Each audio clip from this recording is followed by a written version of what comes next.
Oh maman, tu es la fierté de ma famille. J'admire ton courage, femme africaine, car tu es forte. Femme modèle, femme sans défaut, la fierté de demain.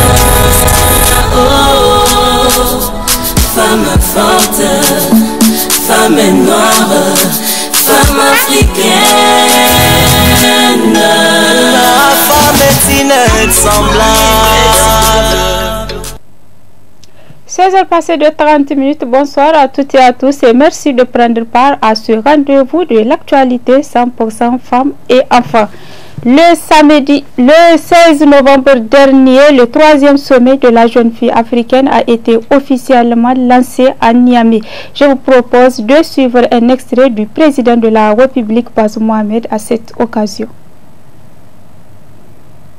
Le combat pour l'émancipation sociale des filles n'est pas qu'une question morale qui doit être l'affaire des militantes féministes ou même des femmes de façon générale, mais bien l'affaire de toute la société et de ses dirigeants au premier chef. Ce combat, nous sommes tenus de le mener, non pas pour les filles, mais pour l'avenir de notre société qui a besoin de la pleine implication de toutes ses composantes pour son développement. Aussi, sa réussite sera-t-elle strictement tributaire de notre aptitude à faire en sorte que les filles jouissent de tous leurs droits et principalement leur droit à l'éducation.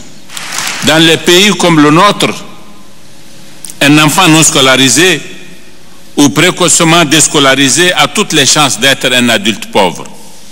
Une telle fille, en plus de devenir une adulte pauvre, constitue très tôt un foyer de production d'enfants appelés à être à leur tour des pauvres. C'est la raison pour laquelle nous avons décidé de promouvoir un programme de construction d'internats pour les jeunes filles dans les collèges ruraux en vue d'accroître les chances de leur réussite à l'école. L'éducation, vous l'avez tous souligné, mesdames, est le moyen le plus sûr d'arracher les filles à la violence des mariages précoces et de couches dangereuses. Mesdames, Messieurs, les présentes assises du sommet des filles africaines visent à mobiliser notre action autour du thème général de l'année 2021 de l'Union africaine qui est « Art, culture, patrimoine, les vieux pour bâtir l'Afrique que nous voulons ». Comme on peut le constater aisément, ce thème est en parfaite résonance avec le thème spécifique de ce 3e sommet des jeunes filles africaines qui est culture, droits humains et responsabilité, accélérer l'élimination des pratiques néfastes. C'est un thème qui confirme l'engagement des pays africains à œuvrer solidairement pour le développement humain sur notre continent en s'appuyant en particulier sur les femmes et les jeunes. Nous avons donc, à travers cette rencontre, l'occasion d'analyser, de suivre et de mieux orienter les actions de nos États en matière de protection des droits humains des filles, qui constituent, comme je le dis, une frange importante de la population dans nos pays. Cette réunion constitue également une plateforme de partage de bonnes pratiques, d'exemples de réussite et d'échange d'informations pour faire avancer l'action vers l'élimination des pratiques néfastes qui sont, faudrait-il le rappeler, une violation grave aux droits fondamentaux des femmes et des filles.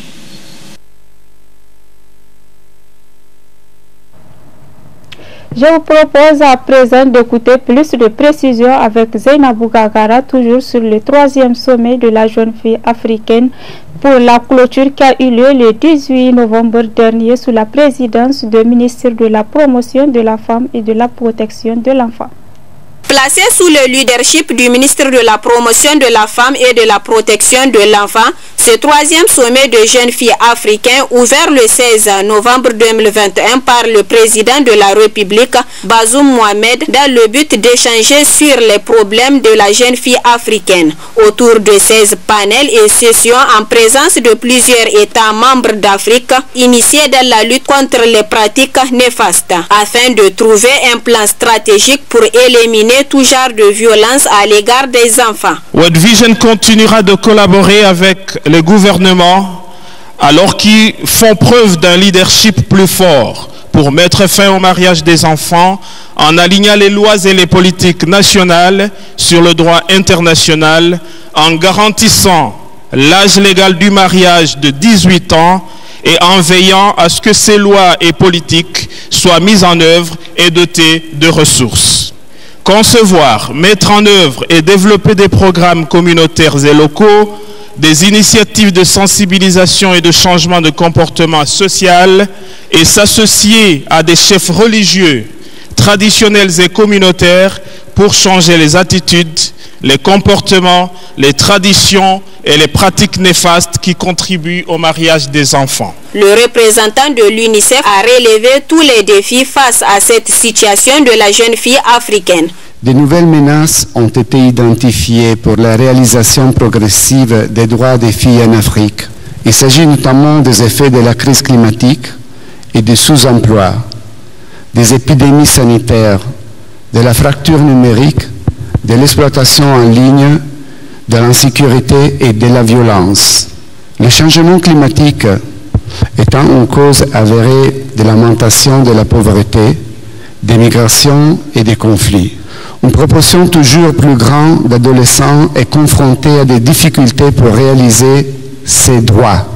Les impacts du changement climatique sur les filles incluent l'abandon scolaire, le mariage des enfants, l'augmentation des risques de violences sexistes et la diminution des opportunités de travail. La COVID-19 a mis à nu les inégalités structurelles qui font courir des risques aux plus vulnérables. La pandémie a contribué à l'augmentation de l'une des formes les plus extrêmes d'inégalité entre les sexes, la violence contre les filles et les femmes. La ministre de la Promotion de la Femme et de la Protection de l'Enfant réitère l'engagement du Niger dans la lutte contre les pratiques néfastes à l'endroit de la jeune fille. C'est le lieu aussi de réaffirmer l'engagement du Niger à soutenir la mise en œuvre des recommandations issues de ce sommet en étroite collaboration avec les autres pays de l'Union africaine. Nous pouvons sans risque de nous tromper dire que le 3e sommet des filles africaines tenu du 16 au 18 novembre 2021 s'est achevé avec succès. Je ne terminerai pas mes propos sans saluer une fois de plus l'appui technique et financier du secrétariat exécutif de l'Union africaine tout au long de ces jours d'intenses travaux. Je renouvelle également mes remerciements aux partenaires techniques et financiers qui accompagnent quotidiennement nos États dans la lutte contre les pratiques néfastes. Notons que ce sommet de jeunes filles africaines est non seulement une occasion pour les jeunes filles de reconnaître leurs droits, mais permet de mettre fin à tout genre de violence à l'égard des enfants. Il faudrait rappeler l'engagement de l'Union africaine sur l'appel à l'action de Niamey. À ce 3e sommet de jeunes filles africaines qui sera leur feuille de route, tout en lançant un appel à tous les participants à un travail de manière collective pour innover les bonnes pratiques de l'Afrique et lutter contre les pratiques néfastes. Suite à l'actualité, la Direction générale de la police nationale à travers la division de protection des mineurs et de la femme organise des séances de sensibilisation à l'endroit des jeunes de la ville de Niamey. L'objectif est de rappeler à ces derniers les dangers et les conséquences de la consommation des stupéfiants, notamment la chicha. Je vous laisse avec Omar Rigo pour le compte rendu. Dans une campagne de sensibilisation, la Direction générale de la police, à travers la division de la protection des mineurs et de la femme, les responsables ont entamé une série de sensibilisations dans les établissements scolaires de Niamey 3 pour attirer l'attention des élèves sur le phénomène de la délinquance juvénile, notamment la consommation de la chicha sur les voies publiques. C'est une campagne qui va concerner tous les établissements de la ville de Niamey, de la commune 1 à la commune 5 et après les écoles professionnelles où nous avons décidé d'aller discuter, échanger, rentrer en contact avec cette jeunesse dans le cadre de la lutte contre la délinquance juvénile de manière générale. Nous avons remarqué ces derniers temps des comportements malsains de cette jeunesse, notamment la consommation de la chicha sur la voie publique, l'usage malsain sur les réseaux sociaux, pour ne citer que cela. Donc tout ceci nous a permis quand même de réfléchir sur des stratégies de lutte contre cette délinquance juvénile.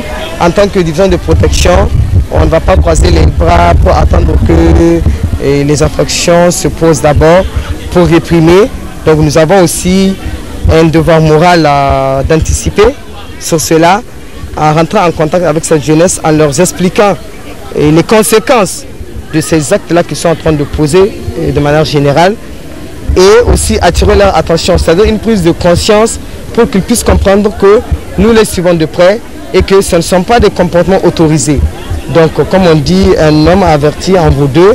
Donc la sensibilisation rentre dans le cadre d'attirer leur attention pour qu'ils puissent abandonner tous ces actes-là, ces comportements indésirables qu'ils sont en train de poser. Pour les responsables des établissements, cette action entreprise par la direction de la police nationale vient à point nommé. Cette sensibilisation est la bienvenue parce que nous vivons de sérieux problèmes avec la jeunesse actuelle. On est toujours sur eux pour leur empêcher de faire certaines choses. Donc vraiment je remercie la police d'avoir initié cette sensibilisation pour ces étudiants qui ne savent pas ce qu'ils veulent, surtout dans le domaine de la santé. Quand tu viens dans la santé, ça veut dire que tu es responsable. Tu dois t'occuper d'autres personnes, de la famille, de la population et de toute la communauté. L'appel que je peux lancer, c'est que les parents d'élèves aussi doivent contribuer à éduquer, à sensibiliser leurs enfants. Parce qu'il y a des enfants qui sortent à la maison, les parents ne savent même pas quelle tenue ils portent. C'est pas bon. Quand ton enfant va sortir, tu dois savoir quelle tenue cet enfant porte. Qu'est-ce qu'il est, comment il va à l'école. Parfois, ils viennent à l'école, on est obligé de courir derrière eux. Donc vraiment, les parents, nous éducateurs, tout le monde doit contribuer à cette sensibilisation pour l'avenir de notre jeunesse. Parce que ça ne va pas du tout. Il faut que ça change. Profitant de cette occasion, les responsables de la division de la protection des mineurs et de la femme ont rendu une visite à des fadas de la commune Niamey 3. Par ailleurs, les jeunes gens rencontrés se disent prêts à accompagner la police dans cette dynamique. Je tiens à encourager et à saluer vraiment cette initiative parce que c'est un acte salutaire. Et je trouve aujourd'hui un plaisir énorme de trouver les agents de la police d'ailleurs venir vers nous pour nous sensibiliser de telles pratiques. Nous sommes convaincus que la prise de la chicha n'est même pas bon, non seulement pour la santé, à plus forte raison même pour notre propre poche. Parce que pour prendre même de la chicha, tu es dans l'obligation de sortir 500 francs au minimum pour acheter du produit, prendre de la chicha. Alors que nous savons très bien que si je n'ai pas au minimum ces 500 francs-là, j'ai l'impression même d'aller voler ou bien même d'aller trouver des petits-enfants faire un mauvais acte pour trouver quoi acheter ces produits-là. Sur ce, vraiment, j'attire l'attention des jeunes, des jeunes que nous sommes, pour vraiment éviter de cette prise-là de la chicha. Et puis encore, ce n'est même pas la prise de la chicha là qui est un danger. C'est la prise de chicha là en public. Si vous pouvez prendre, j'attire l'attention des jeunes, si vous pouvez prendre votre propre chicha, vous pouvez vous cacher dans un coin pour la prendre. Là, ce n'est pas un problème. Mais le fait de sortir en public, chicher, pour détruire la société en général, ou bien même les petits-enfants, là, vraiment, je bannis cela. En tant que jeune, je vais contribuer aussi pour sensibiliser mes petits frères qui est à l'intérieur, Inch'Allah. Comme on disait, la meilleure éducation donnée aux enfants, c'est le fait de faire l'action. Pas le fait de lui dire ne pas faire ceci, ne pas faire cela, mais faire l'action. Mais le fait de bénir en public, c'est comme donner des exemples aux nos petits frères. Vraiment, il faut faire l'introduction de toutes ces choses-là pour avoir un Niger meilleur. Cette séance de sensibilisation mérite la contribution de tout un chacun afin de barrer la route à ce phénomène qui gangrène notre société.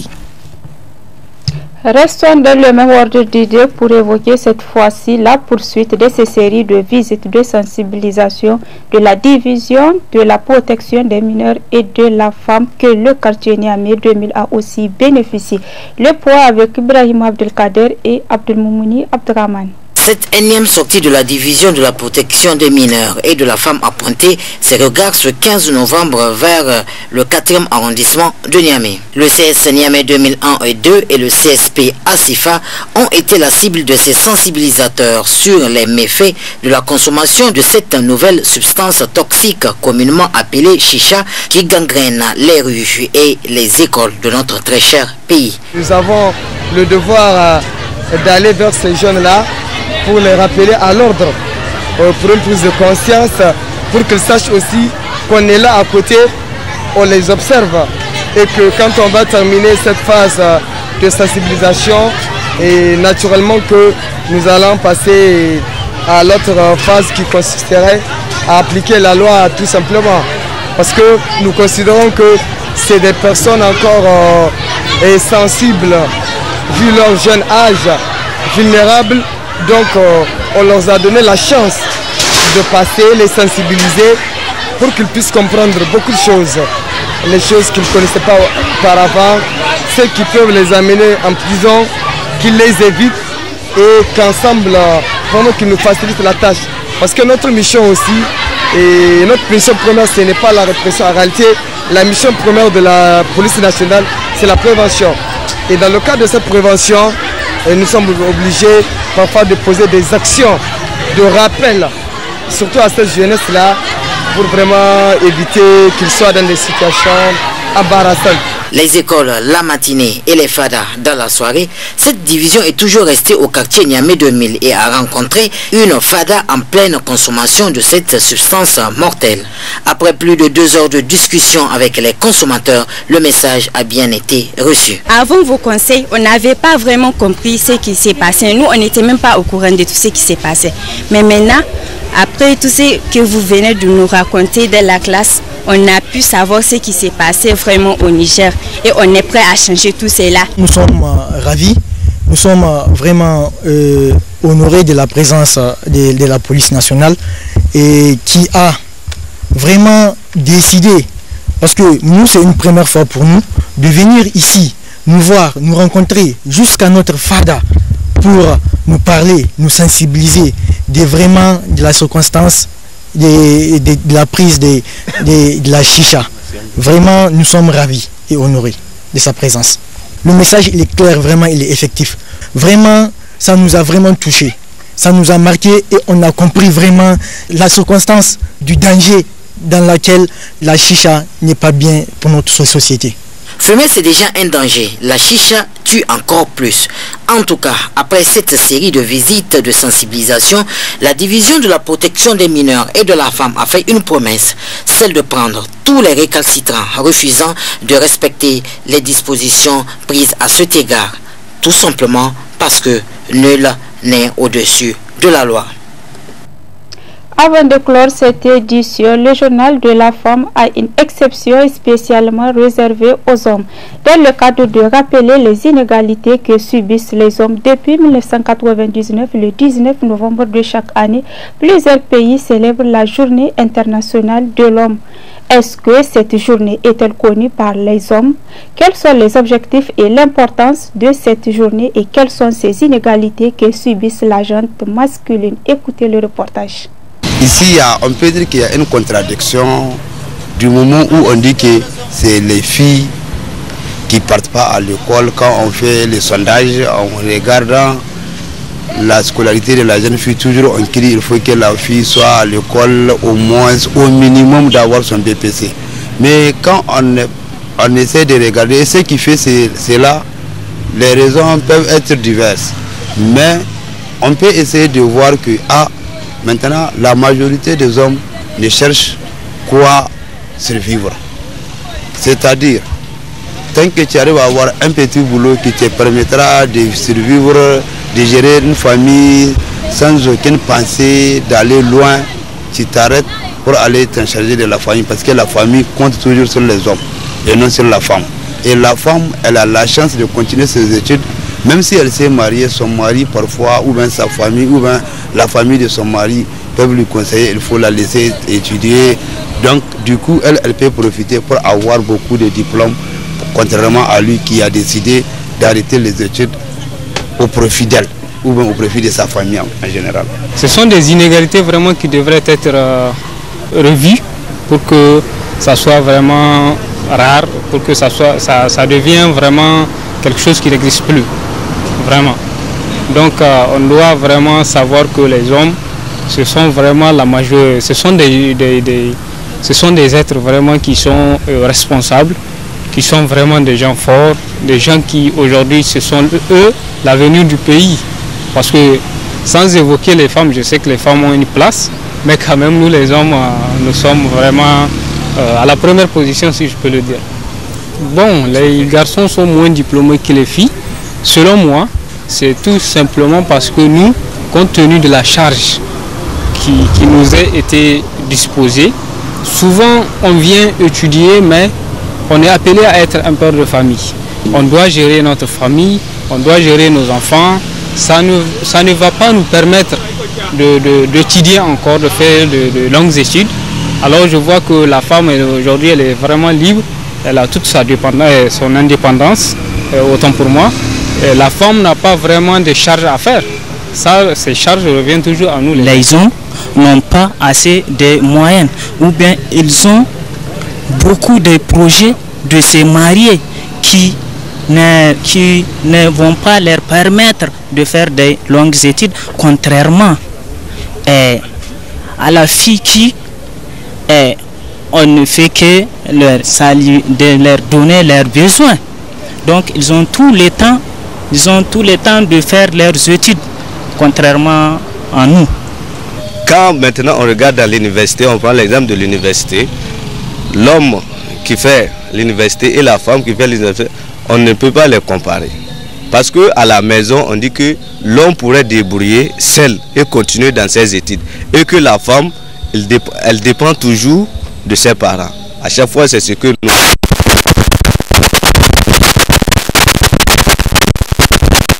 À la maison, toujours, les femmes, ce sont les parents qui les procurent de l'argent.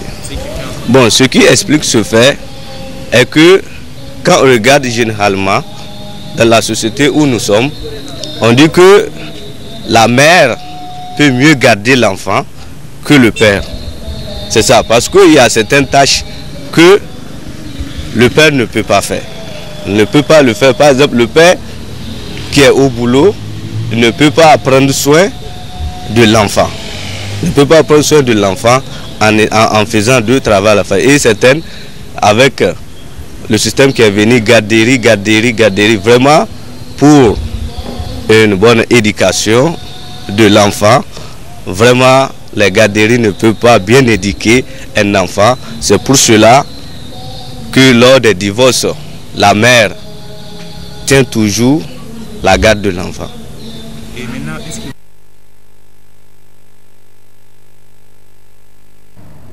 Et c'est ici que s'achève ce journal de l'actualité 100% femmes et enfants. On se dit à la semaine prochaine à la même heure. Au revoir.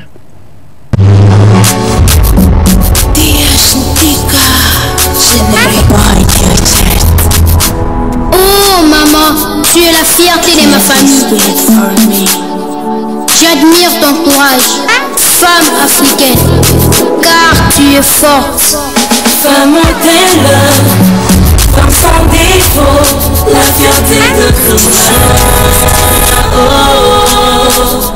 femme forte, femme noire, femme africaine. La femme est inexemblable.